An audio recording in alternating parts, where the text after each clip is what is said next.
Class ক্যাপসুলে class 12-এর বিষয় বাংলা। পূর্বদিনে ভাষাবিজ্ঞান, ভাষাতত্ত্ব নিয়ে আলোচনা করেছি। আজকে আমরা আগের দিন ক্লাসে যেটা বলেছিলাম যে ভাষাবিজ্ঞানের বিভিন্ন ধারা আছে, তো সেই ধারাগুলো আমরা আজকে আলোচনা করব। আর একটি ক্লাস থাকবে পরে, যে ক্লাসে আমরা ভাষাবিজ্ঞানের বিভিন্ন ধরন নিয়ে আলোচনা করব। সবকটাই সংক্ষিপ্ত ক্লাস। সাহিত্য নিয়ে তোমাদের অনেকের বোরিং ফিল হয়, তো আশা করা যায় এই ক্লাসগুলো বোরিং ফিল করবে না। তো চলো আমরা আজকে হোয়াট টু ডু কোনগুলোকে আজকে আমরা পড়বো সেটা একটু লিস্ট করে নিই।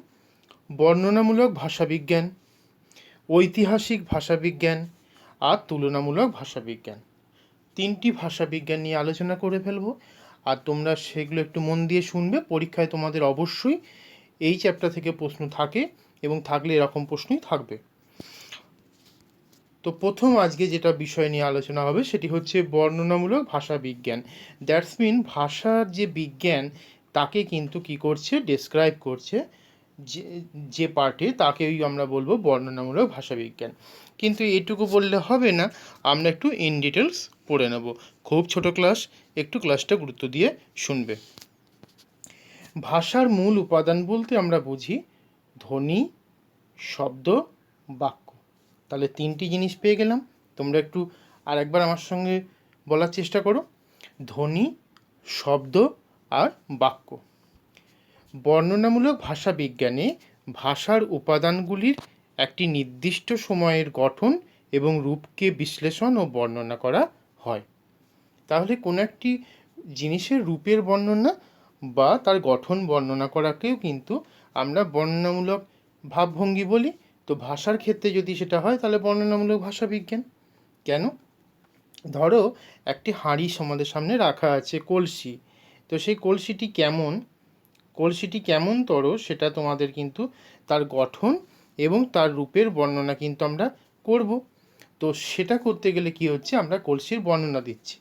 তো ভাষাবিজ্ঞানে যে শাখায় কোনো ভাষার গঠন বা স্ট্রাকচার আর রূপকে নিয়ে আলোচনা করা হবে তাকে বর্ণনামূলক ভাষাবিজ্ঞান বলে।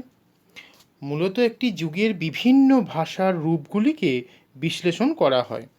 ভাষাবিজ্ঞানের এই ধারাতে ভাষার অতীত ইতিহাস নিয়ে আলোচনা করা হয় না, ভাষায় বর্ণনাই মুখ্য। কী করে ভাষাটা এসেছে, ভাষাটার অতীতে কী ছিল, সেসব নিয়ে কিন্তু আলোচনা করা হয় না। যেমন ধরো, আমরা কোনো কথা বলতে গেলে আমরা কিন্তু পূর্বের কথাগুলোকে রিভাইন্ড করি বা পূর্বের কথা আলোচনা করি, বা সেই ব্যক্তি কোথা থেকে এসছে তার পরিচয় কি আমরা জানতে চাই। কিন্তু ভাষা বিজ্ঞান যেহেতু, তাই সেখানে বর্ণনামূলক ডেসক্রিপশন থাকলেও সেখানে কিন্তু আমরা তার পূর্বে কোথা থেকে এসেছে সেই ভাষা, সেই শব্দ, সেটা কিন্তু আমরা আলোচনা করব না।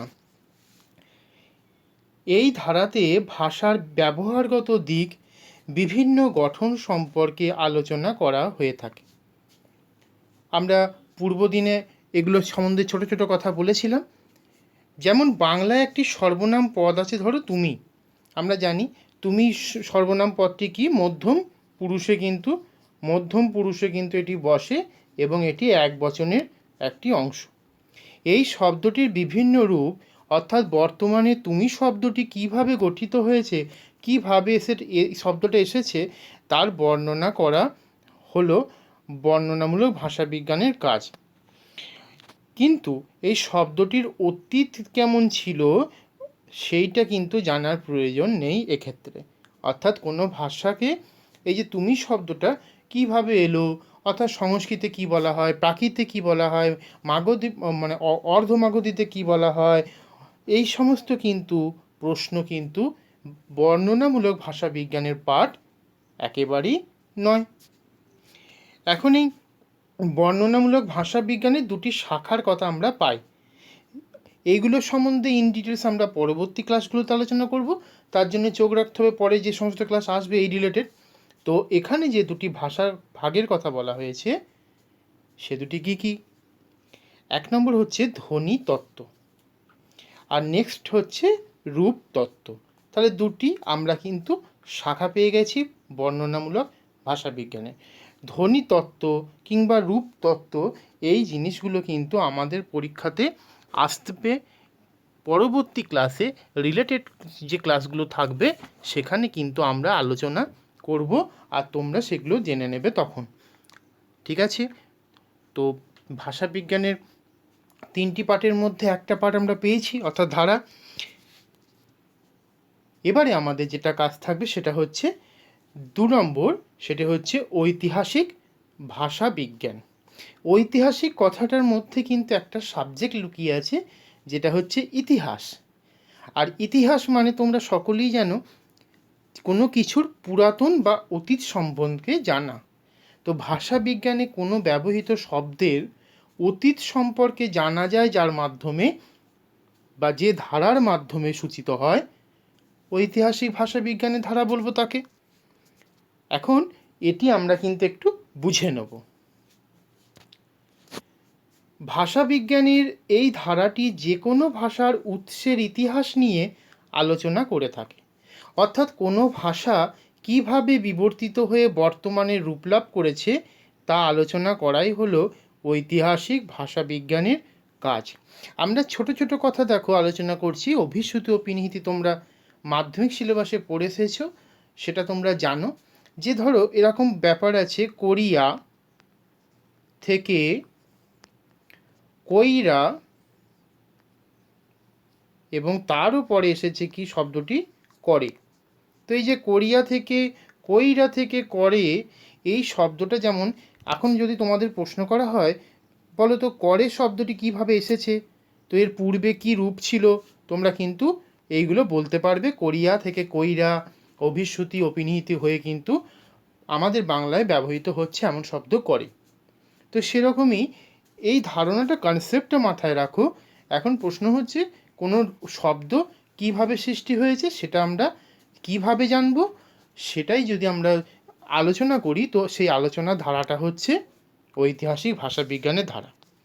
এখন এই ঐতিহাসিক ভাষাবিজ্ঞানের ধারা বলতে গেলে আরেকটা শব্দ আমরা রেখেছি, আমি। দেখো সংস্কৃতে শব্দটি ছিল অস্মাকম, প্রাচীন বাংলায় কি বলছে একই আবার আম্মা, অন্তমধ্য বাংলায় বলছে আমা, আধুনিক বাংলায় আমা নয়, এটি হবে আমি। তো দেখো শব্দটি কীভাবে চেঞ্জ হয়ে এসেছে সেটা কিন্তু এখানে আলোচনা করা হচ্ছে। তাহলে এই যে আধুনিক থেকে আমি অতীতের দিকে এগোচ্ছি, অর্থাৎ অ্যারো চিহ্ন বরাবর, এটা মানে আমি ইতিহাস দর্শন করতে চাইছি। কোন শব্দ থেকে আমি শব্দটি এসেছে আমাকে জানতে হবে। তো অহম আবাম বয়ম, এখানে যে তোমাদের সংস্কৃতে ছিল দেখবে অহম শব্দরূপ, সেই কথাটাই কিন্তু আমি বলতে চাইছি। সেখান থেকে কিন্তু আস্তে আস্তে আমাদের বর্তমানে ব্যবহৃত শব্দগুলো কিন্তু এসেছে, এবং সেই শব্দটি কিন্তু এই যে আমা বা আমার, এই শব্দটা কিন্তু আমি রিলেটেড। তো সেখানে কি হচ্ছে, এই শব্দটি কীভাবে এসেছে সেটা কিন্তু আমরা জানতে পারছি, এবং যে আলোচনা প্রসঙ্গেটা জানতে পারছি সেটাই হচ্ছে কি ঐতিহাসিক ভাষা বিজ্ঞানের ধারা। ছোট্ট ক্লাস, দুটো সাবজেক্ট আমরা কমপ্লিট করে ফেললাম, দুটো বিষয়, ছোট ছোট বিষয়। তোমরা থেমে থেমে শুনতে পারো, যেহেতু একসাথে পড়লে তোমাদের যদি কোনো অসুবিধা হয় তাই বলছি। তো দুটোই খুব ইজি কনসেপ্ট। আমরা বর্ণনামূলকে দেখেছি, শুধুমাত্র সেই ভাষাটা নিয়ে তার ব্যবহার গঠন নিয়ে বর্ণনা করছি। আর এখন দেখলাম ঐতিহাসিক, মানে ওই ভাষাটি, ওই শব্দটি কোন মূল শব্দ থেকে এসেছে বা কীভাবে এসেছে তার ইতিহাস দর্শন করছে কিন্তু ঐতিহাসিক ভাষাবিজ্ঞানের ধারায়। 3 নম্বর হচ্ছে তুলনামূলক ভাষা বিজ্ঞান, লাস্ট পট। এখন তুলনামূলক অর্থাৎ তুলনা করা হচ্ছে ভাষাবিজ্ঞানের যে শাখায়। খুব সিম্পল, নামের সঙ্গে মিল আছে, এটা 3 নম্বর। তো 3 নম্বরটি আমরা একটু পড়ে নেব। ভাষাবিজ্ঞানের এই ধারাটি কোনো বিশেষ দুটি ভাষার মধ্যে তুলনামূলক আলোচনা করে থাকে। এই ধারার মাধ্যমে ভাষাবিজ্ঞানের সহজাত বা সহোদর ভাষাগুলি সম্পর্কে খুব সহজে ধারণা লাভ করা যায়। আমরা যদি পূর্ববর্তী ক্লাসগুলোতে দেখে থাকি, আমরা দেখব যে বাংলা ভাষা যখন উৎপত্তি লাভ করেছে, বাংলা ভাষা কিন্তু অনেক রকম ভাষার সঙ্গে মিল আছে, যেমন অসমিয়া, ওড়িয়া, মাগধী ভাষা থেকে কিছুটা এসেছে। তো এই যে শব্দগুলো, তাহলে এই যে পাঠগুলো, ওড়িয়া বা অসমীয়া তো স্পষ্ট বাঙালিদের মতনই ভাষা, তাহলে একে আমরা কি বলতে পারি, টুইন্স, বা এই যে আমাদের যমজ ভাষা, বা তার মানে সহোদর ভাষা, একই ভাষা থেকে উৎপত্তি লাভ করছে। তো এই যে বলতে পারার ঘটনাটা, এটা মানেই কি, দুটো ভাষার আমরা তুলনা করেছি তবে বলতে পারছি।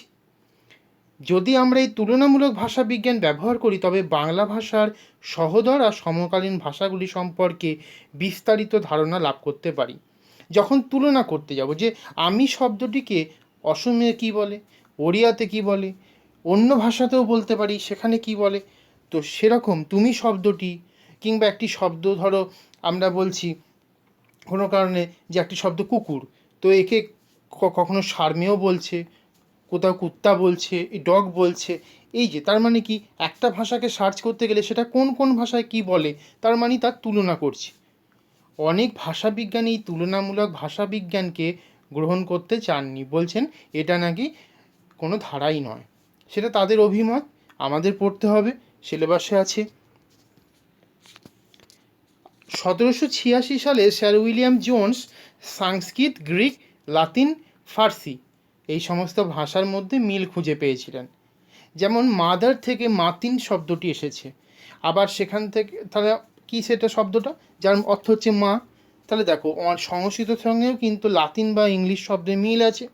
তো এই যে চিন্তাগুলো, এগুলো কিন্তু উইলিয়াম জোন্স কত সালে মানে তিনি ক্লিয়ার করেছিলেন যে আমি এটা বুঝতে পেরেছি 1786।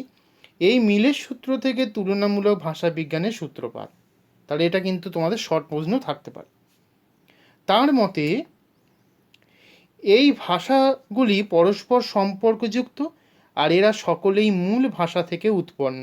একটা কোনো সুনির্দিষ্ট ভাষা আছে যে ভাষা থেকে ধাপে ধাপে অন্য ভাষাগুলো সৃষ্টি হয়েছে, এবং তারা এত সংখ্যায় বেড়ে গেছে যে মনেই হয় না এই ভাষার সঙ্গে এই ভাষার কোনো মিল আছে নাকি, তা হতেই পারে না। কিন্তু না, এটা হয়। বিভিন্ন আলোচনা ও চর্চার মাধ্যমে তিনি এই সকল ভাষার মূল ভাষাটির নাম দিয়েছিলেন ইন্দো ইউরোপীয় ভাষা। তাহলে ইন্দো ইউরোপীয় ভাষা কীভাবে নামকরণ হয়েছিল তাও কিন্তু দেওয়া হলো। কে নামকরণ করেছেন? Sir William Jones. ভাষাবিজ্ঞানের এই শাখাটি ইউরোপ এবং আমেরিকায় বহুল প্রচলিত একটি শাখা।